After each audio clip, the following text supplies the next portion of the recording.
Assalamualaikum warahmatullahi wabarakatuh. Halo semua, salam kenal, nama saya Raffi Ahmad Razak. Dan di video kali ini saya ingin membahas sesuatu hal yang baru aja rame di awal bulan ini, yaitu tentang pinjol. Jadi teman-teman, per Juli 2023 ini ternyata pinjol di Indonesia secara total sudah mencapai angka 50 triliun. 50 triliun loh teman-teman, itu besar sekali.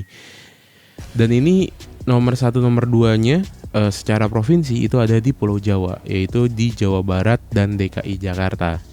Karena kebetulan saya cukup familiar dengan dua provinsi ini, saya pernah tinggal dan currently tinggal di dua provinsi ini juga. Jadi kurang lebih saya mengenal nih mungkin reasoning kenapa orang-orang ini lebih tertarik untuk menggunakan pinjol. Sebenarnya ini nggak cuman untuk dua provinsi ini aja, banyak provinsi lainnya. Kalau di luar Jawa ada Sumatera Utara, ada Sulawesi Selatan, dan banyak provinsi lainnya juga. Cuman ini secara jumlah, baik secara jumlah nominal tadi 50 triliun, Jakarta itu belasan triliun, Jawa Barat belasan triliun, dan kalau secara user juga Jakarta dan Jawa Barat itu jutaan user gitu, jutaan user akun pinjol. Nah di sini saya menjadi concern nih, kenapa bisa sebesar ini secara nominal dan bisa sebanyak itu secara user untuk pinjol ini. Pada dasarnya padahal pinjol ini baru beberapa tahun terakhir bisa kita bilang. Nah saya menemukan kemungkinan, asumsi saya itu ada beberapa faktor yang menyebabkan kenapa rame. Yang pertama, pinjol itu menjadi salah satu alternatif bahwa dia ini sangat mudah untuk diakses. Yang pertama, dia itu nggak ada syarat pinjaman atau nggak ada risk analysisnya seperti apa yang biasa dilakukan oleh perbankan. Jadi kita biasanya kan untuk slick checking dulu, BI checking dan lain-lain, biasanya bank melakukan hal-hal tersebut untuk mengecek nih apakah kita sanggup untuk membayar pinjaman tersebut. Sedangkan pinjol itu hampir tidak mempedulikan hal tersebut.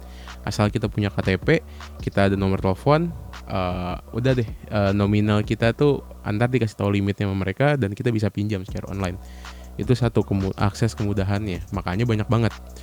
Nah, kedua, karena seringkali hidup di kota besar yang notabene lebih konsumtif daripada hidup di pedesaan, itu membuat kita gak bisa memilah-milih mana needs, mana wants, atau mana yang kita butuhkan, mana yang dia merupakan keinginan gitu. Jadi kita harus memisahkan apa itu keinginan dan kebutuhan. Nah ini yang membuat seringkali pembengkakan istilahnya di keinginan kita daripada kebutuhan kita. Sebagai contoh simpelnya, kita makan butuh, tapi sebenarnya kita cukup makan di warteg. Tapi karena kita ingin, kita akhirnya makan di restoran yang mahal. Itu yang menyebabkan banyak akhirnya merasa uangnya selalu kurang. Itu yang akhirnya mereka lebih ingin uang lebih. Akhirnya cara paling singkatnya dengan pinjol tadi karena satu, mudah diakses, kemudahannya. Yang kedua, karena biasanya kita nggak bisa memilah-milih mana kebutuhan, mana keinginan gitu. Nah, faktor yang ketiga, ini kalau kita adalah karyawan, dan kebanyakan DKI Jakarta itu pastinya karyawan dong. Mungkin mayoritas lebih dari 50%-nya adalah orang-orang di usia produktif yang masih bekerja. Nah, di sana kita mengenal ada istilahnya red recycle. Red recycle ini adalah sebuah siklus yang nggak bisa putus bagi pekerja kantoran 9 to 5, yang artinya gini. Jika pekerja kantoran dia pure hanya mengandalkan gaji mereka akan bisa jadi seumur hidup bekerja dan tidak menghasilkan apa-apa pada saat setelah pensiun. Gitu teman-teman. Ini fenomena yang terjadi dan cukup banyak di kota-kota besar. Kalau di pedesaan mungkin jebakannya rada beda lagi, tapi intinya red recycle ini seperti itu. Ini seringkali terjadi di perkotaan, dikarenakan tadi satu, kita tidak bisa memilah-milih mana keinginan, mana kebutuhan. Akhirnya kita merasa bahwa gaji kita tidak cukup. Tapi gaji kita merasa nggak cukup, kita tidak melakukan pencarian terhadap secondary income gitu. Bisa dari investasi, ataukah bisa dari usaha, bisa dari hal-hal yang macam-macam lah intinya. Intinya kita seharusnya punya keran income selain dari pure bekerja. Karena kalau tidak, kehidupan di perkotaan ini akan mendesak kita untuk membentuk tadi red cycle atau siklus kita bekerja seumur hidup dan tidak menghasilkan apa-apa pada saat setelah masa tuanya. Nah, faktor yang keempat adalah setelah red cycle ini, pensiun, lalu setelah pensiun tidak punya aset apa-apa, tidak punya tabungan, tidak punya investasi, tidak punya apapun, akhirnya akan melahirkan sebuah sandwich generation. Sandwich generation ini itu sangat real dan terjadi di range yang mungkin sekarang di sekitar 20 hingga 40 tahun.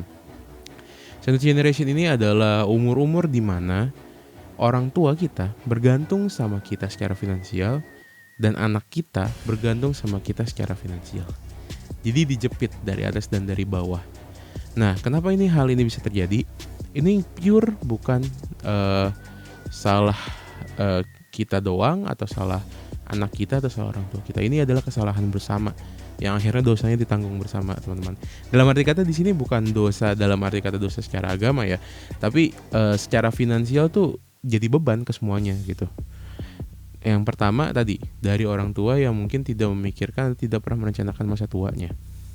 Yang kedua dari anak yang istilahnya dia belum punya sumber keran pendapatan yang cukup untuk memiliki tanggungan. Dalam arti kata tanggungan di sini adalah istri dan anak, tapi dia memaksakan hal tersebut. Yang pada saat dia sudah punya anak, ini akhirnya membentuk sandwich generation. Dia harus menghidupi anaknya, harus menghidupi juga orang tuanya. Jadi teman-teman, ini nasihat ini gimana ya? Kalau untuk seumuran kita kan mungkin kita agak lebih mau nerima ya. Tapi kan kalau untuk orang tua agak lebih susah gitu ngasih taunya. Tapi ini menjadi tanggung jawab kita untuk memutus sandwich generation ini sehingga bisa menekan angka pinjaman ini gitu. Jadi memang pada dasarnya tidak baik ini angka terlalu besar seperti ini, karena artinya itu menunjukkan bahwa kesejahteraan masyarakat Indonesia masih kurang. Mereka masih butuh sumber income lebih, dan itu juga bisa jadi dari pola hidup kita atau lifestyle hidup kita. Jadi teman-teman, tadi sudah saya sebutkan beberapa faktor yang mungkin menjadi trigger utama kenapa pinjol menjadi selaku ini gitu. Dan ini tugas kita bersama untuk sama-sama membuat kehidupan kita lebih baik sehingga kita dapat memutuskan tadi, baik itu red cycle, baik itu sandwich generation, dan akhirnya kita semua bisa hidup sejahtera gitu. Mungkin segitu aja yang bisa saya sampaikan di video kali ini. Terima kasih, jangan lupa jempol ke atasnya dan subscribe channelnya. Nama saya Raffi Ahmad Razak. Izin undur diri. Assalamualaikum warahmatullahi wabarakatuh. Sampai jumpa.